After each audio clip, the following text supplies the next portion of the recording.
இன்றைக்கி நம்ம காணவிருக்கும் தலைப்பு டிவியை அட்ஜஸ்ட்மெண்ட் பண்ணுறத யூடியூப்பில் எப்படி பண்ணுறது பார்க்க போகிறோம். முதல்ல யூடியூப் சேனலுக்குள்ளே போய் ஏதாவது ஒரு வீடியோ டச் பண்ணுங்கள். அதில் செட்டிங்ஸ்ன்ற ஆப்ஷனை டச் பண்ணிங்கன்னா அதில் அடிஷனல் செட்டிங்ன்ற ஆப்ஷன் வரும். அதில் போய் ஆம்பியன்ட் மோடுன்றதை ஆன் பண்ணிடுங்க. உங்கள் வீடியோ பிக்சர் குவாலிட்டி அதில் சேஞ்ச் ஆகிரும். அதை அப்படியே பார்க்க நல்லாயிருக்கும். இந்த மெத்தடை நீங்கள் யூஸ் பண்ணிங்கன்னா டிவி ரிமோட்டில் உள்ள கலரு ரெட்டு, ப்ளூ, ஆரஞ்சு இதை மாற்றிக்கலாம். இந்த மெத்தடு எல்லா வீடியோவுக்கும் கிளியராக தெரிகிற மாதிரி பண்ணி கொடுத்துடலாம்.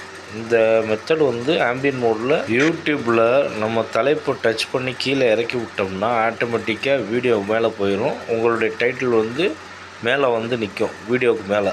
அப்புறம் இந்த வீடியோவை நீங்கள் ஜூம் பண்ணி பார்த்துக்கலாம். எவ்வளோக்குள்ளே ஜூம் பண்ணுறீங்களோ அந்தளவுக்கு வீடியோ டச்சில் நிறையா இருக்கும். இது நம்ம டிஸ்கிரிப்ஷனில் டைரெக்டாக டச் பண்ணோம்னா போயிடும். இந்த மெத்தட் ஒன்லி ஃபிங்கர் மட்டும் வச்சு யூஸ் பண்ணுறது உங்கள் மொபைலில் பண்ணிக்கலாம். உங்கள் வீடியோ பிளர் ஆப்ஷன், வீடியோவில் வர்ற பேக்ரவுண்டில் உள்ள ஆப்ஷனும் பார்த்துக்கலாம். இதில் நீங்கள் எல்லா வீடியோவுக்கும் பண்ணிங்கன்னா உங்கள் வீடியோவில் மெம்பர்ஸ் அதிகமாக பார்ப்பாங்க. நிறைய பேர் குவாலிட்டி அடுத்து ஃப்ரேம்ஸ் இதை வச்சு தான் பார்த்துட்ருக்காங்க. இதெல்லாம் நிறைய பேர் சப்ஸ்கிரைப் பண்ணிக்கலாம். நம்ம எதுவும் சொல்ல தேவையில்லை. நீங்கள் அடிஷனல் செட்டிங்ன்ற இப்படி பண்ணோம்னா யூடியூப்பில் அண்டர்ஸ்டாண்ட் ஆகிக்கிறோம். அதனால் நம்ம எல்லா மெத்தடும் யூஸ் பண்ணிடுவோம் யூடியூப்பில். இதை வச்சு எல்லோரும் பார்ப்போம்.